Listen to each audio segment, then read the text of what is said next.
τελευταίο κεφάλαιο της ύλης σας είναι ο τμηματικός προγραμματισμός. Τα γνωστά υποπρογράμματα. Έτσι, δεν ξέρω αν ξέρετε ή έχετε ακούσει κάτι σχετικά με συναρτήσεις και διαδικασίες. Έτσι. Λοιπόν,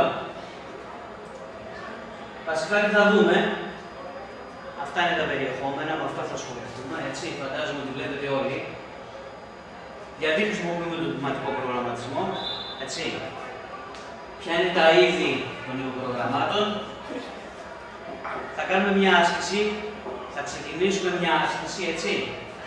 Θα δούμε τι είναι συνάρτηση, τι είναι διαδικασία. Έτσι. Και στην πορεία θα τα αναλύσουμε ένα-ένα. Προς τον παρόν. Πείτε μου τι βλέπετε. Θα σας αφήσω ένα λεπτάκι και θα μου πείτε εσείς τι ακριβώς βλέπετε. Θα κάνω κάποιες ερωτήσεις πάνω σε αυτό που θα δείτε. Θα βάλω και λίγο ήχο.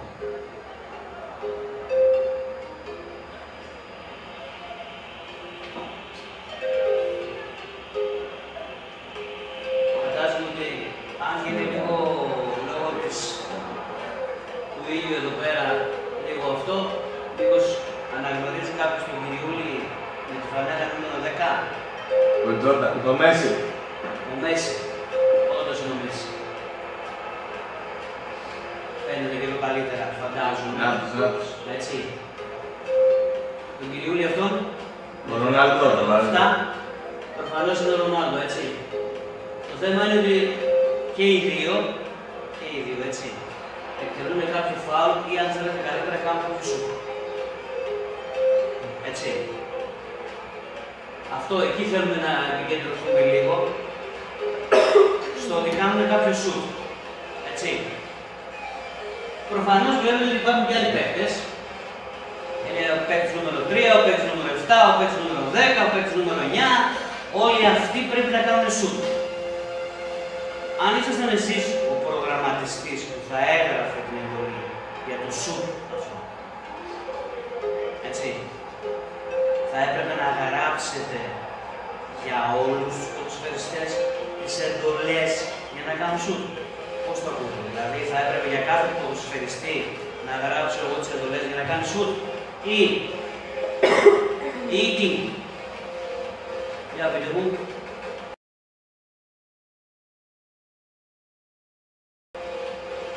Θα το σταματήσω λίγο αυτό. Για πείτε μου, πώς βολεύει καλύτερα. Θα ήταν καλύτερα να κάτσω και να γράψω για 22 ποδοσφαιριστές πώς κάνουν σουτ. Ή το καλύτερο από όλα θα ήταν να το γράψω μία φορά, αυτές τις 2, 3, 4 πόσες εντολές, ή αν θέλετε να το κάνω λίγο πιο συγκεκριμένο, που μιλάμε για εντολές, φανταστείτε ότι οι εντολές για να κάνετε σουτ είναι αυτές. Έτσι. Χρησιμοποιείτε το τάδε πόδι, τώρα αν είναι το αριστερό πόδι, το δεξί πόδι, είναι ανάλογα του ποδοσφαιριστή, έτσι. Και λυγίζει λίγο το πόδι προς τα πίσω και προφανώς με δύναμη χτυπάει. Το θέμα είναι ότι σαφώς και όλοι οι ποδοσφαιριστές πρέπει να κάνουν σουτ. Το θέμα είναι ότι θα πρέπει με κάποιο τρόπο να ξέρω ποιος ποδοσφαιριστής είναι και τι φανέλα φοράει. Έτσι.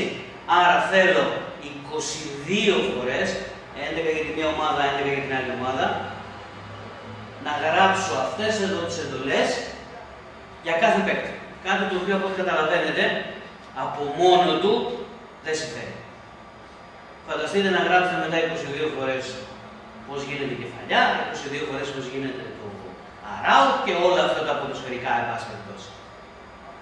Άρα το καλύτερο από όλα θα ήταν να γράψω μία φορά όλες αυτές τις εντολές, μία, και να έχω τη δυνατότητα να τις χρησιμοποιήσω περισσότερες.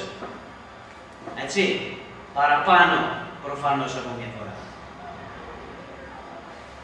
Και μάλιστα, αν ήταν εύκολο, να βάλω και ένα τίτλο από πάνω, έτσι, και ο τίτλος αυτός να εξηγεί, ξέρω εγώ, για να κάνει σουτ, κάνε αυτά. Δηλαδή, φανταστείτε ένα πραγματάκι σαν αυτό εδώ. Αυτό ουσιαστικά είναι που μας ενδιαφέρει. Γράφουμε τις εντολές μία φορά, έτσι, και από εκεί και πέρα τις χρησιμοποιούμε όσες φορές θέλουμε. Δηλαδή κάθε φορά που θα προσπαθεί κάποιος να πατήσει ένα κουμπάκι για να κάνει shoot, θα καλεί αυτές τις εντολές, τις 2, 5, 7, πόσες εντολές είναι στην προκειμένη περίπτωση, έτσι. Και θα γίνει το shoot. Το θέμα είναι ότι είπα κάτι για φανέλα, αριθμό φανέλας και είπα κάτι για πόδι. Αριστερό πόδι, δεξί πόδι, ανάλογα στην προκειμένη περίπτωση. Που σημαίνει ότι όταν θέλει κάποιος να κάνει ένα shoot, νομίζω ότι είναι πολύ λογικό, θα πρέπει να ξέρουμε τι αριθμό φανέλας φοράει και αν είναι αριστεροπόδρος ή δεξιοπόδρος. Φαντάζομαι ότι καταλάβω τόση ώρα το shoot είναι ένα υποπρόγραμμα. Το δε αριστερό πόδι και η φανέλα που φοράει ο συγκεκριμένος είναι αυτό που θα ονομάσουμε σε λίγο, θα δείτε, παράμετρος. Γιατί ένα υποπρόγραμμα χρειάζεται κάποια χαρακτηριστικά για να δουλέψει. Αυτά τα χαρακτηριστικά είναι ουσιαστικά οι παράμετροι. Τώρα,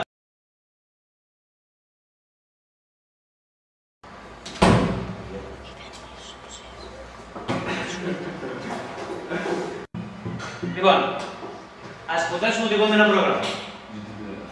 Ωραία. Ας υποθέσουμε ότι η δεσποινής V είναι ένα υποπρόγραμμα που κάνει πρόσθεση. Ο κύριος Q1 κάνει αφαίρεση και ο κύριος Q2 κάνει πολλαπλασιασμό. Έτσι. Εγώ ως πρόγραμμα έχω τη δυνατότητα να καλώ όποιον θέλω, όσες φορές θέλω, οποιαδήποτε στιγμή. Το θέμα είναι ποιες είναι οι απαιτήσεις που έχει το υποπρόγραμμα όταν δεσποινής V υποτίθεται ότι είστε ένα πρόγραμμα το οποίο κάνει πρόσθεση 2 αριθμούς. Τι χρειάζεστε από μένα για να κάνετε τη δουλειά σας? Τους 2 αριθμούς. Προφανώς τους 2 αριθμούς. Άρα, αν σας καλέσω και σας δώσω το 4 και το 3, ας πούμε, τι περιμένω από εσάς? Το 7. Αν υποθέσουμε, κύριε Q2, έτσι, ότι σας στέλνω εσάς το 5 και το 7, τι περιμένω από εσάς? Αφού είστε ένα υποπρόγραμμα που κάνει πολλαπλασιασμό. Το αποτέλεσμα 5 τι είπα? Που σημαίνει? 35. Γνωρίζετε τον πολλαπλασιασμό, φαντάζομαι. Ναι. Μάλιστα, κατάλαβα. Λοιπόν, προφανώς το να στείλω εγώ τους αριθμούς 5 και 7 δεν είναι αυτό που μας ενδιαφέρει. Αυτό που μας ενδιαφέρει είναι να υπάρχει δυνατότητα να στείλω όποιον αριθμό θέλω εγώ και να πάρω το αποτέλεσμα που θέλω. Γι' αυτό το λόγο δεν στέλνουμε αριθμούς στα υποπρογράμματα. Στέλνουμε μεταβλητές. Και επειδή οι μεταβλητές τις έχετε ακούσει πολλές φορές και στο πρόγραμμα και παντού, δεν τις ονομάζουμε μεταβλητές, τις ονομάζουμε παραμέτρους. Για παραμέτρους μιλάμε ουσιαστικά τόση ώρα. Ακόμα και πριν που μιλούσαμε για ποδόσφαιρο και μιλούσαμε ο παίκτης με τη φανέλα Χ, ο οποίος θα κάνει σουτ με το πόδι ψ, ουσιαστικά το Χ και το ψ είναι αυτοί που λέμε οι παράμετροι στην προηγούμενη περίπτωση. Ωραία. Τώρα, ας υποθέσουμε ότι έχουμε αυτή την άσκηση. Έτσι. Ας υποθέσουμε ότι έχουμε αυτή την άσκηση. Να γίνει ένα πρόγραμμα το οποίο να διαβάζει 2 αριθμούς, να υπολογίζει το άθροισμά τους με τη χρήση συνάρτησης, να υπολογίζει πηλίκο και γινόμενο με τη χρήση διαδικασίας και θέλω όλα αυτά ουσιαστικά να τα εμφανίζει. Έτσι. Αυτό το οποίο θα κάνουμε είναι το πρώτο κομμάτι προς το παρόν. Έτσι θα δούμε τι ακριβώς θα συμβεί και στο επόμενο ίσως μάθημα. Τώρα, πώς δουλεύει μια συνάρτηση? Καταρχάς, υπάρχει πρόβλημα στις εντολές που χρειάζεται να κάνετε για να διαβάσετε 2 αριθμούς? Όχι. Δηλαδή, κύριε Q1, ακούω.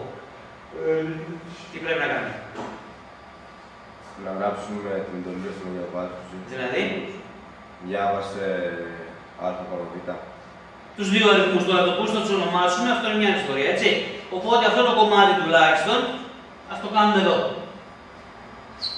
Γράψε εδώ σε έναν πρώτο αριθμό, διάβασε, ονόμασα τον πρώτο αριθμό R1, γράψε εδώ σε δεύτερο αριθμό, διάβασε R2 Φαντάζομαι ότι τα δύο δεδομένα τα οποία τα παίρνω από το πληκτρολόγιο, έτσι.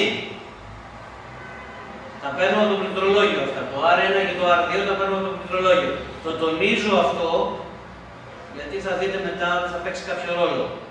Πληκτρολόγιο 1, πληκτρολόγιο, ποιες τιμές θα δοθούν και τα σχετικά. Λοιπόν, να πιάσω λίγο τη συνάρτηση.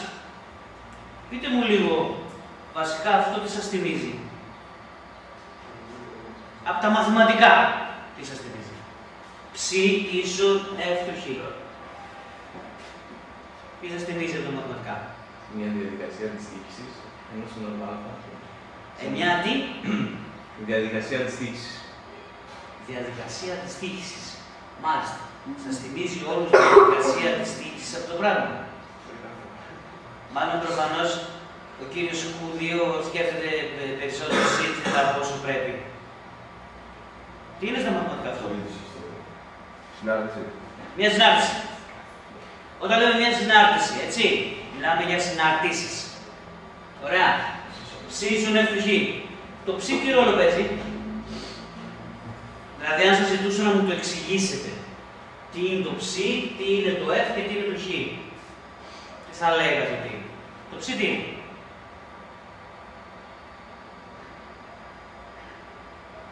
Έχει διασμηνήσει πού. Ξέρετε τι είναι το ψ. Στα μαθηματικά. Το F είναι το όνομα της συνάρτησης. Οπότε κρατάμε λίγο αυτό. Είναι το όνομα της συνάρτησης. Ωραία. Αυτό εδώ το πραγματάκι το ονομάζουμε παράμετρο. Ωραία. Παράμετρο. Τι μας λέει αυτό το πράγμα. Θέλω να εκτελεστεί αυτή η συνάρτηση όταν θα της δώσω αυτή την τιμή και όταν βγάλει το αποτέλεσμα θέλω να το βάλω σε αυτή τη μεταβλητή. Αυτό λέει αυτό το πράγμα. Οπότε, αν γυρίζω λίγο πίσω στην άσκηση, έχουμε μία συνάρτηση η οποία λέει το εξής. Θέλω να κάνουμε μία συνάρτηση η οποία να υπολογίζει το άθροισμα δύο αριθμών. Μπορείτε να μου πείτε σε αυτό το πραγματάκι να γίνει συνάρτηση η οποία να υπολογίζει το άθροισμα δύο αριθμών. Ποιο θα μπορούσε να είναι το ψ. Κούδιο, παρακαλώ. Το άθροισμα. Το άθροισμα. Ωραία. Ποιο θα μπορούσε να είναι το όνομα της συνάρτησης. Η πόλ αθρίου. Η πόλ, ωραία, να βάλουμε το πρώτο συνθετικό, αφού θα υπολογίζει η πόλ, και να βάλουμε και το άθροισμα στην προκειμένη περίπτωση. Και τώρα έρχομαι σε αυτό. Έτσι. Δεσποινής Β, που το απαντήσατε και πριν. Έτσι. Ποιες είναι εκείνες οι πληροφορίες που χρειάζεται μία συνάρτηση που υπολογίζει το άθροισμα για να κάνει τη δουλειά της. Τους δύο αριθμούς. Στους δύο αριθμούς. Άρα οι παράμετροι στην προκειμένη περίπτωση είναι δύο αριθμοί. Οπότε, πώς θα συμπληρώσω την άσκηση που σας ζητάω. Άθροισμα, όπως σωστά είπε ο κύριος Κούδιο, υπολάθροισμα το όνομα της συνάρτησης και οι δύο παράμετροι είναι ουσιαστικά αυτοί οι δύο αριθμοί που σας ζήτησα να χρησιμοποιήσετε. Έτσι. Τώρα το θέμα είναι πώς θα εκτελεστεί αυτό το πράγμα. Δηλαδή, τι θα γίνει τώρα, ο υπολογιστής τι θα κάνει. Η αλήθεια είναι ότι στην προκειμένη περίπτωση ο υπολογιστής αυτό που θα κάνει είναι να παγώσει τα πάντα. Θα σταματήσουν τα πάντα, δεν θα γίνεται απολύτως τίποτα. Και θα ψάξει ο υπολογιστής να βρει αυτό εδώ το ονοματάκι που έχετε βάλει. Θα ψάξει να το βρει σε όλο το πρόγραμμα, όχι τίποτε άλλο, γιατί δεν καταλαβαίνει τι είναι αυτό. Καταλαβαίνει τι είναι το διάβασε, ξέρει ότι είναι η τιμή που θα διαβαστεί από το πληκτρολόγιο, αλλά δεν καταλαβαίνει τι είναι το υπολάθροισμα. Οπότε, ψάχνει να βρει το υπολάθροισμα. Πού θα το βρει? Προφανώς θα το βρει μετά το τέλος του προγράμματος. Τα υποπρογράμματα, όσα και αν είναι αυτά, τα γράφετε αφού τελειώσει το πρόγραμμα και μετά. Άρα εδώ έχουμε το θέμα πώς γράφω μία συνάρτηση. Με ποιο τρόπο γράφω μία συνάρτηση. Λοιπόν, είπα και πριν, αν θυμάστε, από το shoot κιόλας, ότι ουσιαστικά θα δώσω ένα τίτλο και μέσα θα γράψω τις εντολές. Ουσιαστικά αυτό θα κάνω και εδώ. Δηλαδή, να ο τίτλος, συνάρτηση, υπολάθισμα, ό,τι βάλαμε και πάνω στο πρόγραμμα. Βάζουμε δύο μεταβλητές, όπως δύο βάλαμε και πάνω, τις οποίες είπαμε ότι δεν τις λέμε μεταβλητές πλέον, τις λέμε παραμέτρους, και εδώ συγκεκριμένα, αυτό εδώ, δηλαδή τις παραμέτρους που χρησιμοποιούμε μέσα στο υποπρόγραμμα, τις ονομάζουμε τυπικές παραμέτρους. Ενώ τις παραμέτρους που χρησιμοποιούμε μέσα στο πρόγραμμα, τις ονομάζουμε πραγματικές. Τώρα, γιατί πραγματικές και τυπικές, το λέει η λέξη. Τις πραγματικές τις έχουμε γιατί στην πραγματικότητα εκεί βρίσκονται τα νούμερα. Τυπικές τις ονομάζουμε γιατί προφανώς εδώ αυτές χρησιμοποιούνται σαν βαζάκια. Φανταστείτε ότι έχει δύο βαζάκια εδώ, τα οποία δύο βαζάκια περιμένουν να έχουν δύο αριθμοί από πάνω και να τοποθετηθούν αντίστοιχα στα δύο βαζάκια εδώ. Ή να το κάνουμε λίγο πιο συγκεκριμένα. Έτσι. Θα δείτε τώρα εδώ δύο κυρίους πολύ γνωστούς. Είναι ο Q1 και ο Q2. Έτσι. Που χτυπιούνται εδώ στο πληκτρολόγιο. Έτσι. Είναι αυτοί από το Muppet Show. Φαντάζομαι τους γνωρίζετε, βλέπετε φαντάζομαι την ομοιότητα με τους κυρίους. Έτσι. Πάρα πολύ ωραία. Αυτή είναι το πληκτρολόγιο. Εδώ χτυπιούνται στο πληκτρολόγιο. Διαβάζουν τον αριθμό 1, διαβάζουν τον αριθμό 2 από το πληκτρολόγιο και υποθέτουμε έτσι, ότι οι αριθμοί είναι το 5 και το 7, όπως είπα και πριν. Τι θα γίνει τώρα, από τη στιγμή που πήραν από το πληκτρολόγιο το 5 και το 7, αυτά οι δύο αριθμοί θα διοχετευτούν στην κλίση της συνάρτησης. Εκεί που τώρα βρίσκονται αυτό που ονόμασα πραγματικές παραμέτρους. Οπότε, να τα βαζάκια, το 5 και το 7 που πήρε από το πληκτρολόγιο, έτσι, μπήκαν αντίστοιχα στην πρώτη και στη δεύτερη πραγματική παράμετρο. Όταν αυτό εδώ θα καλεστεί, αυτομάτως αυτό που θα συμβεί είναι, θα μεταφερθεί αυτός ο αριθμός από το ένα βαζάκι στο άλλο βαζάκι, άρα από τις πραγματικές στην τυπική παράμετρο και αυτή η πραγματική σε αυτή την τυπική. Έτσι, οπότε θα κατέβει και ο αριθμός 7 εδώ και τώρα βρισκόμαστε ουσιαστικά από το πρόγραμμα στη συνάρτηση. Αυτό σημαίνει ότι τώρα μέσα στη συνάρτηση υπάρχει το 5 και το 7 αντίστοιχα στο α και στο β. Αφού είμαστε τώρα μέσα στη συνάρτηση, νομίζω ότι καταλαβαίνετε ότι ήρθε η ώρα να γίνουν σχετικές πράξεις. Τι κάνει, είπαμε, αυτό το υποπρόγραμμα? Αυτό το υποπρόγραμμα θα προσθέσει το 5 και το 7 και θα το τοποθετήσει, εντάξει, σε ένα κουβαδάκι. 5 και 7, το κουβαδάκι τώρα είναι το όνομα της συνάρτησης. Δηλαδή το 5 και το 7 από το 12 θα έρθουν και θα βγουν εδώ. Και από εδώ τώρα, μόλις το 12 θα μπει μέσα στη συνάρτηση, αυτομάτως από εδώ, εντάξει, θα φύγει το 12 και θα πάει και θα αντικαταστήσει μέσα στο πρόγραμμα όλη αυτή εδώ τη γραμμή. Άρα το 12 μέσα από τη συνάρτηση θα έρθει, θα σβήσει όλο αυτό και θα το βάλει μέσα στη μεταβλητή 12. Έτσι. Τώρα,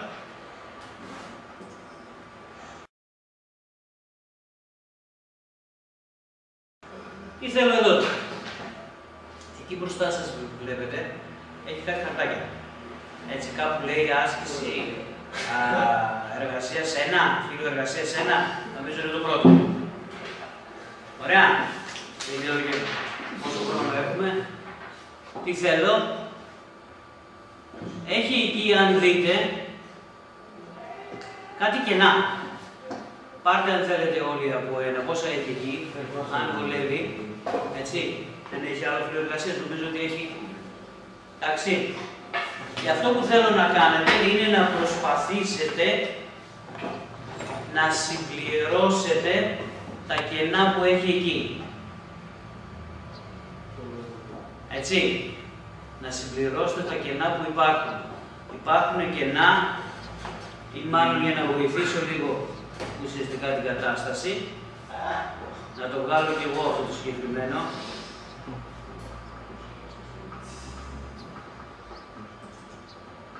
Λοιπόν, λογικά πρέπει να βλέπετε κάτι σαν αυτό.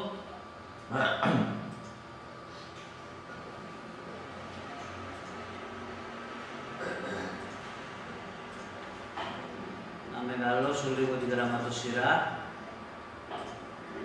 Λοιπόν, υπάρχουν κάποια κενά εδώ. Έτσι. Πρέπει να συμπληρωθούν οι μεταβλητές. Συμπληρώστε τις. Ποιες μεταβλητές πρέπει να βάλουμε εδώ? 1. Δεύτερον, εδώ υποτίθεται ότι γίνεται η κλίση της συνάρτησης. Υπάρχει ένα κενό. Θέλω εδώ να βάλετε πώς καλείται η συνάρτηση. Μπορείτε να το καταλάβετε νομίζω. Σας βοηθάει κάπου. Ποιες μεταβλητές παίρνουν παραμέτρους και τα συναφή. Και αφού τελειώσει το πρόγραμμα, θέλω να πάμε και να δηλώσουμε το υποπρόγραμμα. Έχει ένα κενό εδώ, για να βάλετε το όνομα της συνάρτησης, εδώ για να βάλετε τις παραμέτρους και εδώ για να βάλετε ουσιαστικά τι τύπου δεδομένων είναι η επιστρεφόμενη τιμή. Ωραία. Και πρέπει υποτίθεται να βάλετε και εδώ και εδώ τι υποτίθεται στην προκειμένη περίπτωση ότι θα πρέπει να μπει εδώ.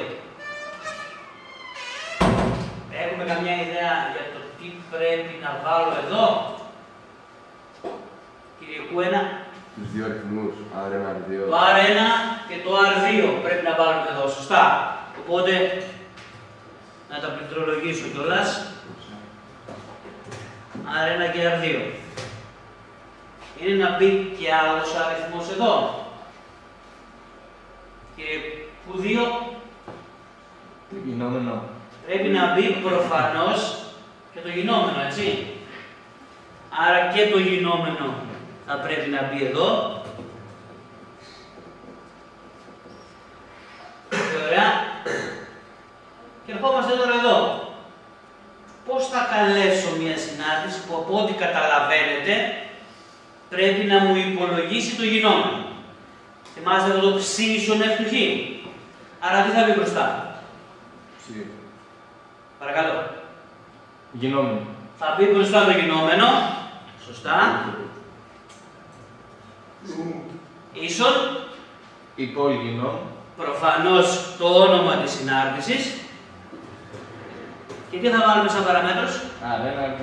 Τους δύο αριθμούς, έτσι. Το R1 και το R2. Πολύ ωραία. Και πριν φύγετε, για να συμπληρώσουμε λίγο και αυτό, τι όνομα θα βάλω εδώ? Το υπόλοιπο γινόμενο που θα βάλουμε. Προφανώς το υπόλοιπο γιν. Πολύ ωραία. Τι παραμέτρους θα έχω? ΑΒ. Α, Β παραδείγματος χάρη. Και τι θα είναι αυτό που επιστρέφει? Ακέραια. Ακέραια. Πάρα πολύ ωραία. Λοιπόν, έχει εκεί μια άσκηση, ένα φύλλο εργασίας νούμερο 3 νομίζω, το οποίο λέγεται το σπίτι. Αυτό υποτίθεται ότι είναι μια άσκηση να την πάρετε για το σπίτι. Έτσι. Σας ευχαριστώ πολύ για την προσοχή σας. Ή το διάλειμμα.